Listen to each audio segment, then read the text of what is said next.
Have you ever looked back at a part of your life and wondered, how did that happen? Or how on earth did I get myself into that? And when we're actually living through a painful experience, it can really feel as though it's going to last forever, can't it? I experienced a reminder of that just a couple of days ago, and it was just horrible being inside this body. But I got myself back into a good space. But for 2 days, I really struggled. I'm sharing that because it doesn't matter how long we've been on a spiritual path, how much work we've done, there are always little pockets that we can fall into sometimes without being aware. And this video is going to address the whole tapestry of life, if you like.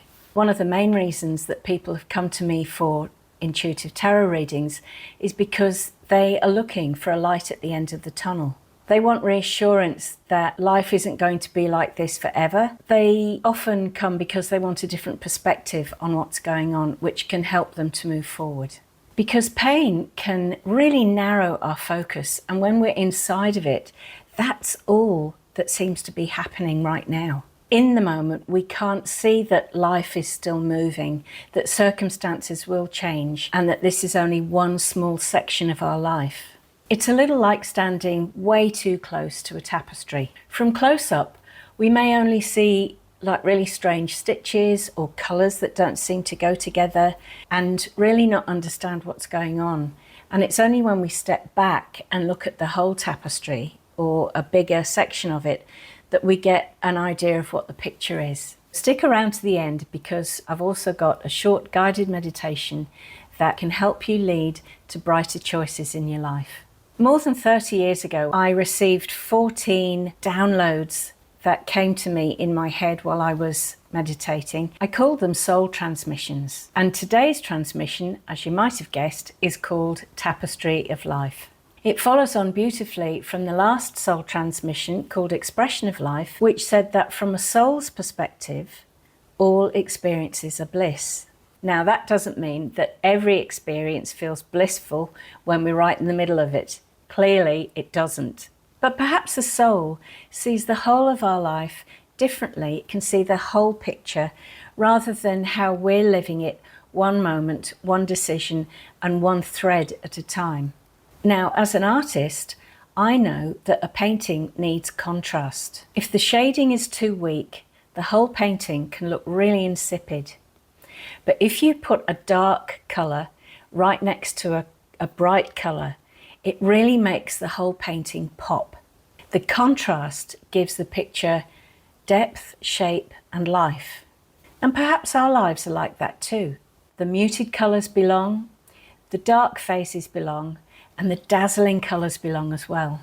So now I'll read Tapestry of Life, and as always, I'll read it directly from the page, so the words are as I receive them, and I'll also introduce the original soul transmission that I made in 1992 it was, with beautiful music and sound effects. Tapestry of Life.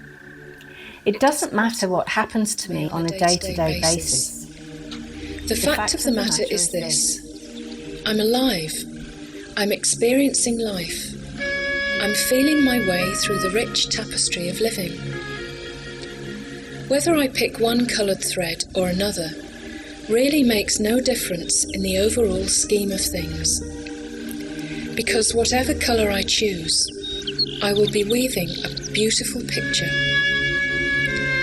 This picture will reflect all of my life, all of my experiences, the joy, the sorrow, the pain, the ecstasy. And the colours don't have to be dull, neutral shades. They can be bright, blazing, brilliant, vibrant hues that cause the beholder to gasp in wonder at the bold display, the daring of the weaver who wove the threads together. Looking at my tapestry to date, I see the first few lines were beautiful light colours, dancing in the sunlight of my soul. Then the colour started to dull, becoming grey and seemingly lifeless. All of a sudden, the picture changes again. Exciting shades are introduced. overlaying the muted tones are a clump of dazzling, beautiful, brilliant shades which catch the eye. As I look further up the tapestry, I see dark patches, small and compact, dotted amongst the vibrant hues. These dull areas become fewer as the blazing tones splash across the material. Broad areas of blues, pinks, greens, violets. Gold is introduced, and silver. The colours become lighter as they take on a more ethereal quality. I am looking at the future tapestry now. I can't discern individual colours, but the effect is awesome. The tapestry becomes lighter and brighter. A heavenly glow begins to shine from the fabric. I look up towards the end of this weaving and have to shade my eyes, because the overwhelming, dazzling light emitted from this work of beauty is so piercing in its luminosity that it takes my breath away. In awe, I look away from the tapestry of my life, and I turn my eyes to the threads I hold in my hands. One dark, one light, many shades in between. Which to choose? I pick a beautiful glowing shade of golden sunlight. Yes, I'm happy with my choice, and I know that whatever my life brings, I shall always consciously choose the vibrant hues. And I know my finished tapestry will be a beauty to behold. What stands out to me in this transmission is that the tapestry doesn't stay grey, and what once looked muted or lifeless becomes the background against which something lighter and more vibrant can appear. We may not have chosen all the material we were given, but as we become more aware, we can be more deliberate about the colours that we choose. And we may not always choose the colours that we think are perfect at the time, but they're still perfect for the overall tapestry. But that doesn't mean that we have to call every painful experience good, and it certainly doesn't mean that we have to feel grateful that something difficult is happening to us. And it most certainly doesn't mean that we should remain in situations where we're being harmed. And yet over time, some people who've moved beyond the trauma and found inner strength, peace, or insights can actually say that they feel grateful that the incident occurred because they've either learned something or something meaningful has been found within them.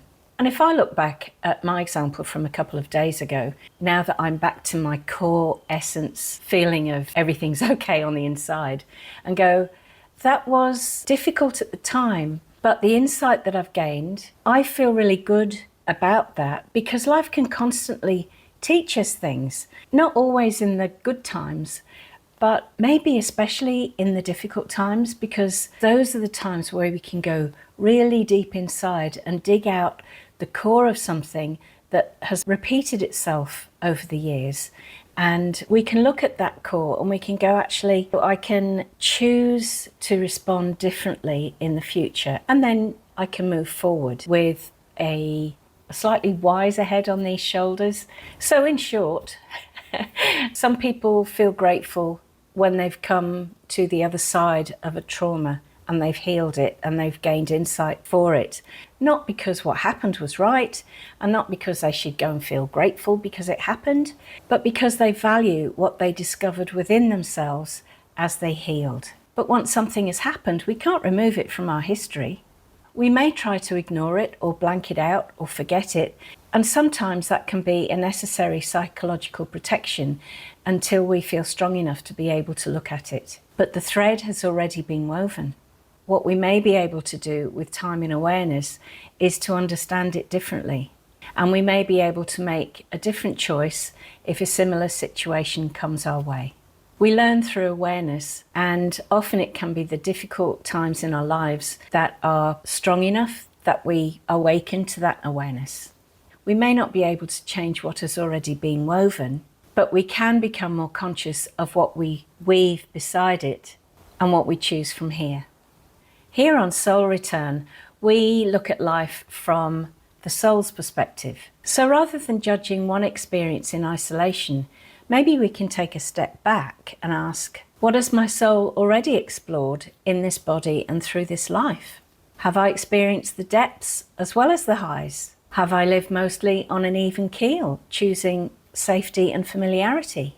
Have I felt drawn to explore beyond the life beliefs and expectations I grew up with? Has this time in my life felt easier than others may have been, or more challenging? I believe that the soul has lived many lives, and I sometimes wonder whether the soul, whose natural state is pure, divine, light, always love, always connection, whether it chooses to come into a human body because Earth offers the experience of contrast. Here we can experience all different kinds of contrast: love and rejection, freedom and limitation, poverty, wealth, and all the subtle shades in between. I'm not presenting this as something that I expect you to believe in. It's simply part of the way I've come to understand life. And from that wider perspective, perhaps the dark threads don't destroy the whole tapestry. They add contrast instead to the whole experience that the soul has lived through this particular person's life. Actually, some of the times when I felt most lonely, grief-stricken, despairing, or powerless are the times where I've experienced the greatest moments of peace and a sense of grace lifting me up and giving me a healing that I can't do from my own small human perspective. But that's never happened by pretending that the pain wasn't real or that the pain wasn't there. It's happened when I've stopped using my usual avoidance mechanisms and I've allowed myself to fall into what I was feeling with the intention of healing.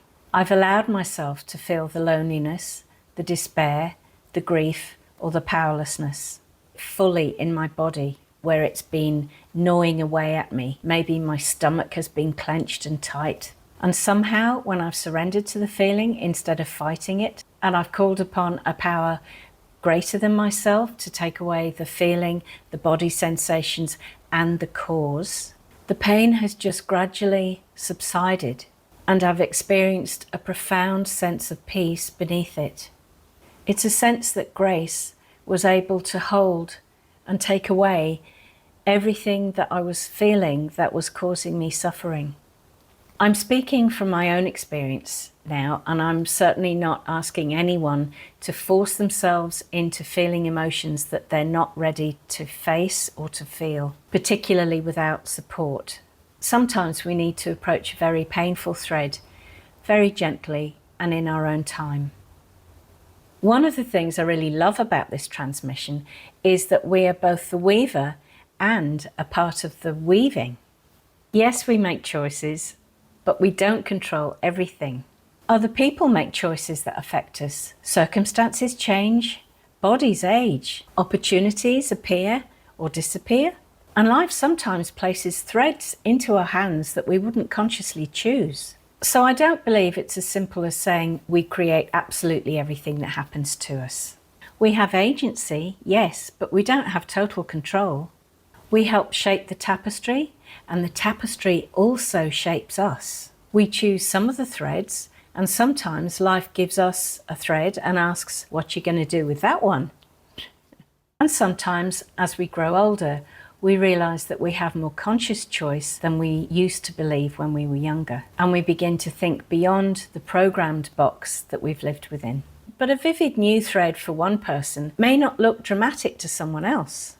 For one person, crossing an ocean might be a brave choice. For someone else, that brave choice might be one small step. Being bold may simply be saying no, asking for help, telling the truth when we might have told a white lie before, leaving a familiar role, or allowing ourselves in our vulnerability to be seen for who we truly are. So a meaningful choice isn't defined by how impressive it looks from the outside. It may simply be a choice that brings more truth, courage, or aliveness into a person's life. Living on our yacht was a major change of identity for me.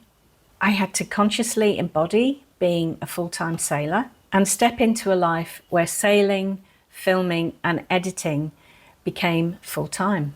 I tried to continue my meditation groups, but it was such a difference from the life that I was now living. I just didn't have the mental capacity to be able to hold the two things together.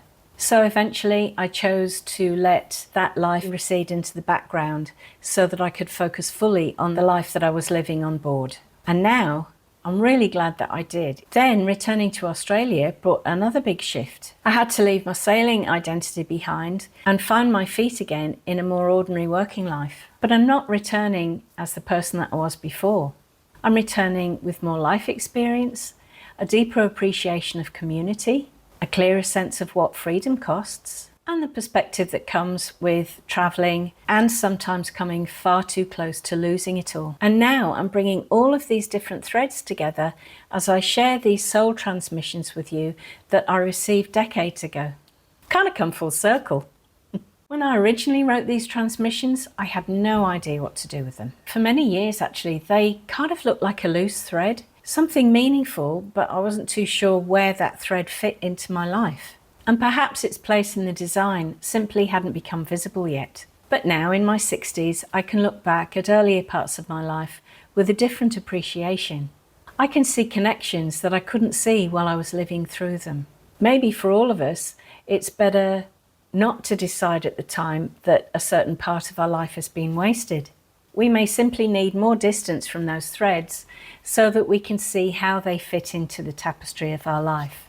So before we go, I've got a few questions for you. Is there a part of your life you've labelled as wasted? Are you judging the whole tapestry or the weaver by one dark section? Is there an experience that you can't yet make sense of because you're still standing too close to see it all? And is there a new colour that feels as if it wants to enter your life now? Or maybe an old thread that you left behind and you want to pick it up and continue adding it to the picture. Your tapestry is still in the making, and so are you. Perhaps a question isn't, how do I erase or blank out parts of my life that I don't like? Maybe instead it could be, how can I make peace with what has already been woven in my own time? And what do I want to choose to weave from here? If you'd like to go a little bit deeper with me right now, I've got a short guided meditation that you can join in if you like. Before we begin, just know that you can simply follow along in whatever way feels comfortable for you. You're welcome to keep your eyes open, and you can just listen if you prefer. So just allow yourself to sit comfortably where you are, your feet on the floor, feel yourself leaning against your chair, and take a couple of deep breaths and just sigh out any tension you might be holding.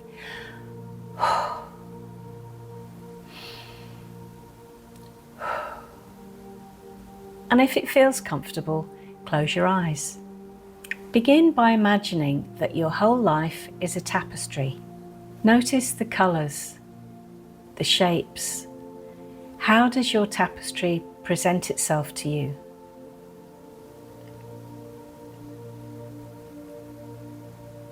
Is there one colour more than another, or is it a variety stretching across the whole weaving? Maybe there is a darker thread that is trying to catch your attention, that you've tried to avoid looking at up until now. Just acknowledge the thread and what it represented to you at the time. Maybe feeling lonely, isolated, hurt, angry. Maybe it felt like it was going to last forever, and maybe it's still with you in some way. Right now, invite a wise aspect of either yourself, your higher self, or your guardian angel to be present with you so that you can sit beside the hurting part. You're not alone.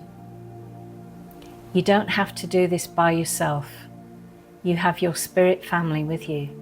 And this moment isn't the whole of your life. Now, as you look at your hands, notice that several brighter colours are appearing in them, in your mind's eye. You don't need to assign meanings to any of the colours. Just notice which colour you are naturally drawn to. Trust that a deeper part of you understands the energy that this colour carries with it. I invite you now to weave this coloured thread beside the darker one. Don't cover the darker one, because that's a part of your whole tapestry. But step back in your mind's eye after you've woven that bright thread next to the dark one.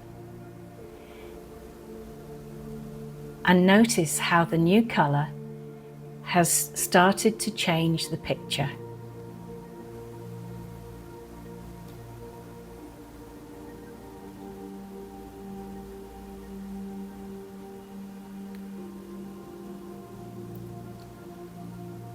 Even as your tapestry continues, new colours are always available to you, and you can always consciously choose a different colour for a situation than you might have chosen earlier in your life. So take another look at your tapestry in your mind's eye and see how that one weaving that you have introduced with the new colour has begun to bring a sense of brightness and lightness to the picture. And knowing that you can always choose a vibrant colour, allow yourself to step back and back from the tapestry. Bring your awareness gently back to the room that you're in. Feel your body sitting against the chair and your feet on the floor. Take a nice deep breath, filling your lungs and filling your body, moving and stretching. And when you're ready, open your eyes. I'd love to know what colour you chose to bring more brightness to your tapestry. If you'd like to share that, do write it in the comments below. And moving forward, what colour would you like to bring into your life now? In the next soul transmission, we step back from the story of our lives and we return to something deeper within ourselves, the light of our soul. The next transmission is called You Are a Special Child of God. Thank you for being here. I'm Aannsha, and this is Soul Return. See you next time.